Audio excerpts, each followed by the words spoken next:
On my retirement day, my boss handed me only $50 as my pension, saying, "As per the contract, Thai is your pension. Now pack up and leave." I was shocked but kept my composure and did as he said. I took my laptop and changed the codes of the entire car tracking system I had developed. The next day he called me 66 times, but that's exactly what my contract states: clean up, pack up, and leave behind a single dime sealed in an envelope. After 30 long years of dedication, the company I poured my life into owes me this meager pension.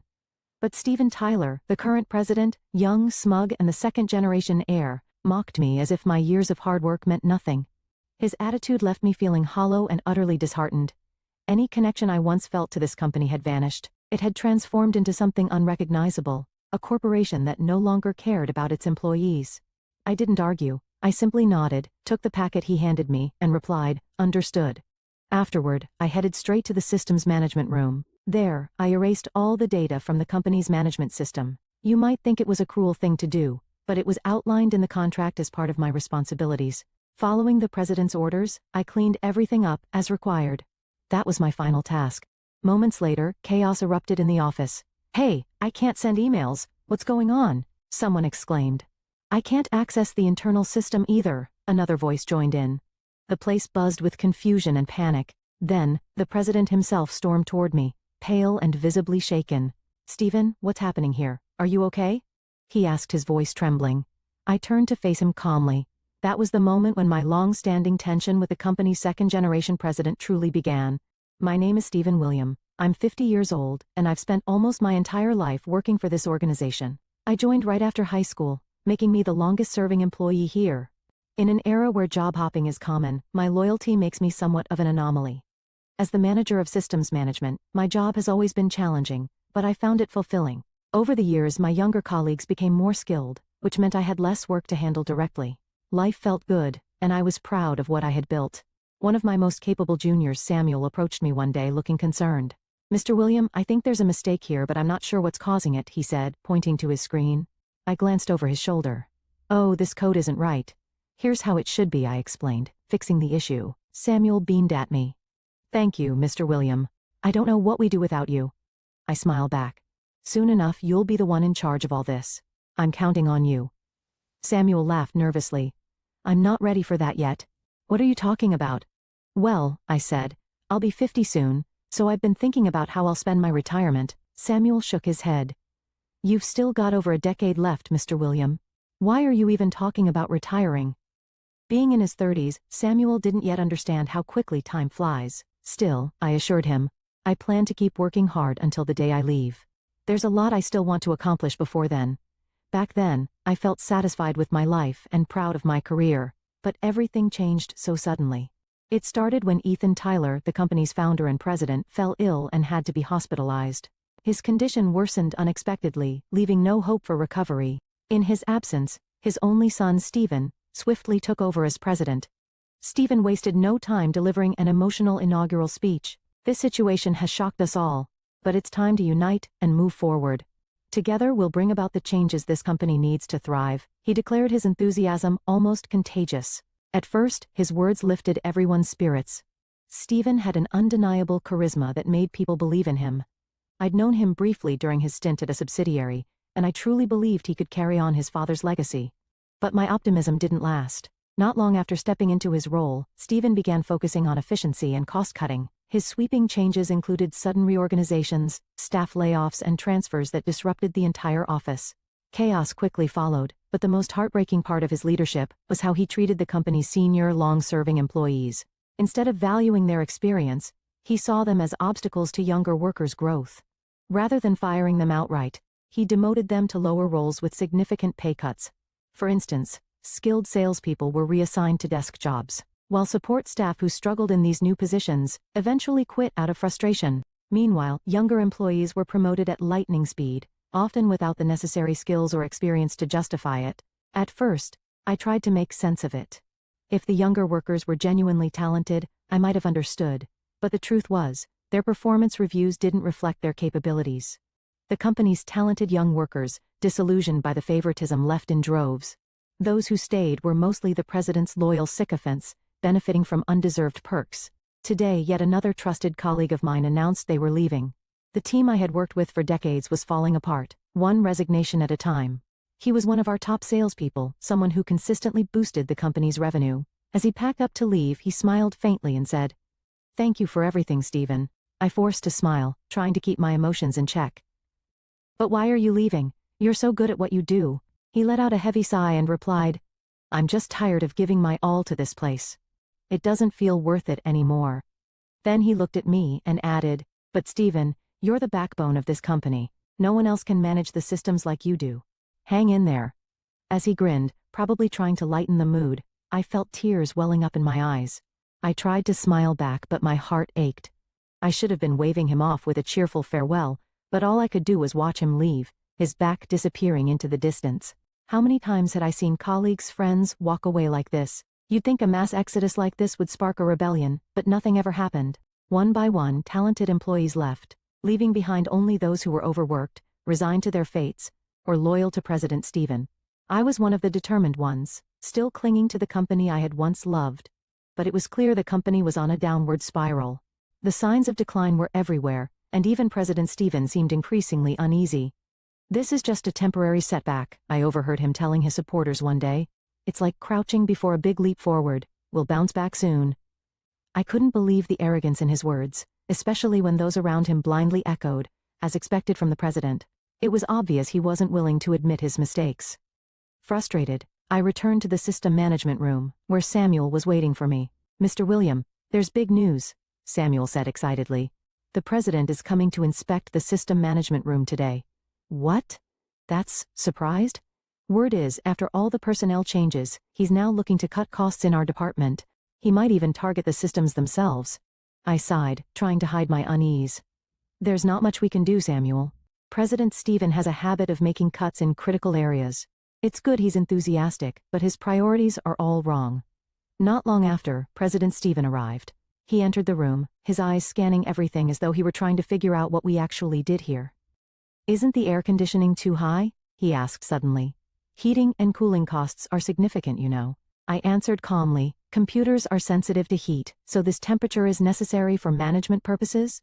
He gave a half-hearted nod but seemed uninterested in my explanation. Ignoring me, he turned his attention to Samuel and started asking him questions. For some reason, he completely overlooked the fact that I was the manager. After wandering around the room for a while, he finally turned to me. "Stephen, right?" "Yes, Mr. President," I replied, surprised he even remembered my name. "How long have you been working here?" 30 years, I answered. 30 years, that's quite a long time, he said, his tone overly casual, almost dismissive. It grated on me, but I kept my composure. He continued, "I noticed your base salary is rather high. Was that part of your original employment terms?" "Yes, it was," I replied firmly. "Well, Samuel here is managing the system now too, isn't he?" "Technically yes," I said, though his comment unsettled me. This was my first one-on-one conversation with the president, and despite my reservations, I decided to offer some advice. "Mr. President, I strongly recommend not replacing the current system. With all the personnel changes recently, many employees are still adjusting to their new roles. Switching systems now would only reduce efficiency further." President Stephen raised an eyebrow, clearly annoyed. Before I could explain further, he cut me off. "That's for me to decide," he snapped. I fell silent. His sudden harshness was unexpected. I'd never seen him look at anyone like that before, cold and condescending. "A worker like you challenging the president's decisions?" he sneered. "You need to remember your place." "I'm sorry," I muttered, feeling a mix of anger and frustration. He smirked and added, "You're the manager, right, Stephen? Don't worry, I'll think about this thoroughly, just like I do with the system." His tone was dripping with sarcasm as he walked out. Samuel, who had been watching the whole exchange nervously, let out a sigh of relief once the president was gone. "That was intense, Mr. William. You're incredible." I shook my head. "I'm sorry, Samuel. I didn't mean to create such an awkward situation." "No. It's okay," he said quickly. "Honestly, your viewpoint makes a lot of sense. But the president, he's incredibly frustrating. What's going through his mind?" "Probably nothing good," I said with a scowl. Samuel and I sat quietly for a moment, both deep in thought. After that day, we decided to have an honest conversation about our future plans. It seemed like the best course of action, considering the company's current state. A month later, I was summoned to the president's office. When I arrived, President Stephen greeted me with a forced smile. "Stephen, thank you for all your hard work over the years," he began. I nodded politely, unsure of where this was going. Then he dropped the bombshell. "We've decided to let you go." I stared at him in disbelief. "What did you just say?" "It's not personal," he said with a grin. "It's strictly business?" He handed me a small packet, adding, "This is your pension." The envelope he gave me looked cheap, and something about it felt wrong. Why wasn't the payment done via a bank transfer? Still in shock, I opened it to find a single coin inside, a dime. "Mr. President, this isn't funny. Not even as a joke," I said, my voice trembling with anger. "Oh, it's no joke," he replied coolly. He pulled out a document and placed it on the desk in front of me. "Take a look at this." I recognized the paper immediately. It was the employment contract I had signed 30 years ago when I first joined the company. President Stephen tapped a specific section of my old employment contract with his finger. "Look here," he said smugly. "Your employer pension is listed as 10? My eyes widened in shock. Next to the section about the employer pension, which originally just stated pension provided, someone had scribbled in 10 with a ballpoint pen. The writing was unmistakably different from the printed text. President Stephen grinned triumphantly as he traced over the handwritten words. "See? I didn't write this. It was already there. Amusing, isn't it? But you signed and stamped this contract, didn't you?" I opened my mouth to object, but he cut me off before I could say a word. "This is all by the book," he said firmly. "Clean up and leave, just as stated in the contract." His expression made it clear that any argument would be pointless. I realized I had probably been on his radar for some time now. I was the kind of long-serving employee he wanted to push out, someone who represented the old guard he despised. The only reason I hadn't been targeted earlier was my control over the company systems. But after his last visit to the system management room, he must have decided that Samuel was capable enough to take over. It didn't help that my honest advice during that visit had likely rubbed him the wrong way. What a petty and narrow-minded man, I thought. A company led by someone like him had no future. As I left his office, the faces of my colleagues who had been forced out before me came to mind. Their frustration, their sadness, it all made sense now. I forced a smile. "Understood," I said, then walked out, stuffing the flimsy envelope into my pocket. My next stop was the system management room. Samuel was waiting for me there, just as we had planned. "It's time, Samuel," I said calmly. Samuel nodded, his face serious. "I'm ready." We sat down at our computers and got to work. Dismantling a system is much easier than building one, and we had everything erased in no time. Soon, the office erupted into chaos. I could hear panicked voices through the walls. "Hey, I can't send emails. The internal system isn't working. What's happening?" The confusion was spreading quickly. I cracked the door open just enough to peek outside. People were running around, completely lost, unable to figure out what to do. It wasn't long before President Stephen showed up, pale and frantic. "Stephen," he yelled, his voice a mix of anger and desperation. "What did you do?" I turned to face him, calm and composed. "I did exactly what you asked, Mr. President," I said. "What do you mean, your personal belongings? Why did you delete the system?" I replied, "Well, since the system belonged to me, I removed it. I was just tidying up what I had contributed to the company." "What are you talking about?" he asked, looking more confused than ever. I pulled out the same contract he had been so eager to show me earlier. "It's all here," I said, pointing to a specific clause. "This system wasn't the company's property. My salary over the years covered its loan, and the agreement was that I would return it when I left. You should have this document on file. It's been part of the records for 30 years. President Stevens stared at the contract, clearly flustered. What is this nonsense? It's ridiculous that one employee leaving can bring down the entire system. I resisted the urge to fire back about how equally ridiculous it was to offer a pension worth a single dime. Instead, I kept my voice steady. "If you cancel my dismissal, I'll return both the system and your dime." He slammed the contract onto the desk. "Samuel, restore the system immediately," he shouted, his voice echoing through the room. Samuel hesitated but quickly nodded. "Yes, sir. I'll get started right away, but it will take time. I don't care how long it takes. Just do it," President Stephen barked. As Samuel began the restoration process, I stood there quietly for a moment. Then, exchanging a glance with him, I decided it was time for me to leave. I walked out of the system management room, where I had spent so many years of my life, my mind buzzing with determination. This wasn't over. A few days later, I was at home, relaxing when my phone rang. I glanced at the screen and saw the company's main number. I answered, and the first thing I heard was President Stephen's voice. "Stephen," he said, sounding exhausted. "We're in trouble. Samuel is struggling to restore the system, and nothing is working. We've already lost days of productivity, including the weekend." I could almost hear the desperation in his voice. It was a far cry from the smugness he'd shown me in his office. "So, what do you want me to do about it?" I asked, suppressing a laugh. Sell us the system. I'll pay you $100,000. No, $200,000. I couldn't help but laugh. President, you have no idea what that system is worth, do you? That's nothing. What do you mean nothing? Then how much do you want? $1 million, I said bluntly. 1 million. His voice cracked and I could almost picture the look on his face. Yes, 1 million, I said, keeping my tone steady. Even at that price you're getting a bargain. That system is worth far more. This is outrageous, he snapped. That's more than your entire pension, which as you'll recall was just 10, I replied dryly. Realizing he wasn't taking me seriously, I dropped the playful tone. President Stephen, I mean it. If you don't pay $1 million you won't get the system back, and I won't help Samuel restore it either. There was a long silence on the other end of the line. When he finally spoke his tone was icy. Enough. I won't give in to your ridiculous demands. How dare you ask for such an outrageous sum, you ungrateful man, he shouted before hanging up. I put down the phone, feeling a mix of disappointment and resolve.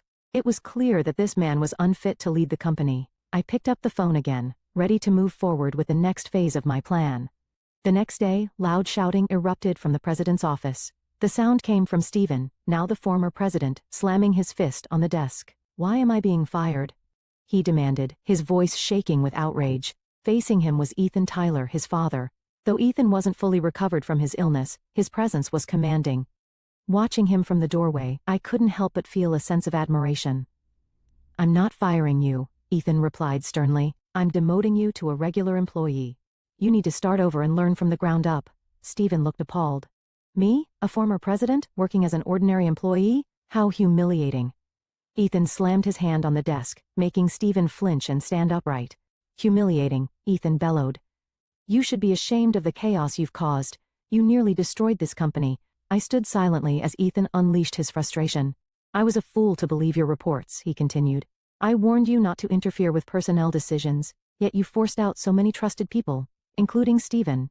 At the mention of my name, Stephen turned his glare toward me. He knew I had played a role in his downfall. His reckless actions had been intolerable, and I had taken steps to bring the situation to Ethan's attention. Feeling guilty for disturbing Ethan during his recovery, I had sent him a detailed report about what was happening under Stephen's leadership. Ethan, who had trusted Stephen's updates without question, was shocked when he read my account. Realizing the company was on the brink of collapse, he decided to return to the office, despite still needing treatment. When Ethan had said to me, "Thank you for bringing this to my attention, Stephen. My foolish son would have destroyed the company I built," I knew I had done the right thing. Samuel and I had carefully planned our actions. We knew that if things continued as they were, I would eventually be forced out too. So, we made the management system unusable, putting pressure on Stephen and his unresponsive supporters. It was the only form of resistance we could muster as the systems department. As expected, the chaos that followed the system shutdown was immense. Stephen couldn't handle the situation, and even his staunchest supporters began to lose faith in him. For the first time, the hardworking employees spoke up, "Resign, bring back President Ethan." The protests grew louder until Stephen was brought before the board. The criticism he faced was harsh but justified. The board called out his poor treatment of long-serving employees, his mishandling of layoffs, and the chaos caused by the system failure. During the meeting, the topic of my system came up. One board member said, "If we can purchase that system permanently for $1 million, it's a bargain. Why didn't the president buy it? Rebuilding it from scratch would cost far more in time and money." Hearing their appreciation for my work filled me with pride. All those years I had spent developing and maintaining the system had not been in vain. After the board's decision, Stephen was demoted. Back in the president's office, he sat across from Ethan, his head hung low. "I'm sorry," he said reluctantly, glancing at me. His apology was stiff, his dissatisfaction still visible. I kept my response simple. "Yeah." Ethan, observing the exchange, turned to me. "Stephen, I'm truly sorry for all the trouble. Will you consider coming back to the company?" He looked genuinely anxious, and his sincerity touched me. I smiled. "Yes, I'll come back, as long as you're the one in charge." "Thank you," Ethan said, relief evident in his voice. Then he asked, "Should we go ahead and pay the $1 million for the system?" "That won't be necessary," I replied. "You've already given me so much over the years." Ethan laughed and I joined in. Stephen, sitting off to the side, watched us with a puzzled expression. Later, back in the system management room, Samuel looked at me with admiration. "I'm glad everything worked out, Mr. William. I was so nervous about how it would all turn out." "You went through a lot too, Samuel," I said. "You even had to work over the weekend because of all this." Samuel shook his head with a smile. "If it means making the company a better place, I'd give up my weekends any time." Besides, all I really did was pretend I couldn't fix the system. I chuckled. Your acting was perfect. It was the key to resolving everything? Samuel nodded thoughtfully. Stephen was terrible though, offering you a 10 pension and even faking the contract. That's just unbelievable. I hesitated, then said, actually, there's something you should know. That handwritten 10 in the contract. I wrote it myself. Samuel's eyes widened. What do you mean? I smiled, sensing his curiosity. Let me tell you a story about my younger self and how I ended up here. It's something I've never shared with anyone before. Back in middle and high school, I was a loner. I couldn't fit in, and I struggled to communicate with others. Most of my time was spent alone in my room, tinkering with my computer. It became my world, my escape. I developed original source codes and built systems from scratch. One day, Ethan Tyler, a friend of my father's, heard about my work. He recognized my talent and offered me a job as a system manager at his company. For someone like me, who had been shut away for years, his belief in my abilities meant everything. Not only did he value my work, but he also offered me a salary far above what a high school graduate could typically expect. Ethan's faith in me gave me a chance to step into the world, and for that, I would always be grateful. I still remember the day Ethan offered me that unusually high salary. Even as a young man, I knew the amount he proposed was far more than I deserved. I can't accept this much, I told him honestly. But Ethan simply shook his head. This is still a modest offer, he replied. Our company is just getting started, and this is all we can afford right now. But as the company grows, we'll make sure to give you raises. Your system is that valuable. His words left me stunned. In a moment of impulsiveness and youthful innocence, I took the contract he handed me and scribbled something with a ballpoint pen. I wrote 10 next to the term, the employer pension. Ethan's eyes widened when he saw what I had written. 10? He asked, surprised. Yes, I said earnestly. I already feel bad accepting such a high salary every month. I don't want to take any extra money when I leave. This is my idea of fairness. Though he must have found my reasoning amusing, Ethan simply gave a gentle smile. Let's think of it this way, he said. We'll consider this system as a loan to the company. I'll include that in your work contract and prepare a formal document for it later. When you leave, you're free to take the system back, but if we need it, we'll buy it from you. Wouldn't that act as the employer pension? I nodded, realizing how clever the arrangement was. You noticed that right away, Ethan added, chuckling warmly. You're remarkably sharp. His laughter put me at ease, and at that moment, I decided I would follow Ethan's lead no matter what. He had seen something in me when I was at my lowest, and his faith pulled me out of my shell. When I finished recounting this story to Samuel, he let out a deep breath. So that's what happened between you and the president, he said, his voice filled with awe. Yeah, I replied. But I never imagined that contract would resurface because of Stephen. As for Stephen, he didn't last long at the company after his demotion. Unable to bear the idea of working as a regular employee, he resigned and started a business with a friend. However, Ethan later told me that Stephen's venture was struggling financially and didn't seem to be going well. Even after recovering and returning to full-time leadership, Ethan faced countless challenges. I could only hope Stephen wouldn't disrupt his father's work any further. I need to let him learn the hard way, Ethan said firmly one day. It's like a lion throwing its cub into the valley to teach it how to survive. I doubted Stephen would ever ask for help, even if he needed it. He had chosen to quit on his own, and he was too proud to admit defeat. With Ethan back in charge, the company slowly regained its energy and focus. Samuel and I worked tirelessly to make up for lost time, developing a new system that was more efficient and user-friendly. Things were starting to feel right again. One day, I received unexpected news during a visit to Ethan's office. What do you want me to do? I asked him, curious about the purpose of the meeting. Ethan leaned back in his chair and smiled. I want you to work as an executive, he said simply. I froze. An executive? Yes, he said, his tone serious yet kind. You're my right-hand man now. Eventually, I'd like you to become the executive vice president. I hope you'll agree to work alongside me as we rebuild this company. The weight of his words hit me hard. Executive vice president. The title itself carried immense responsibility.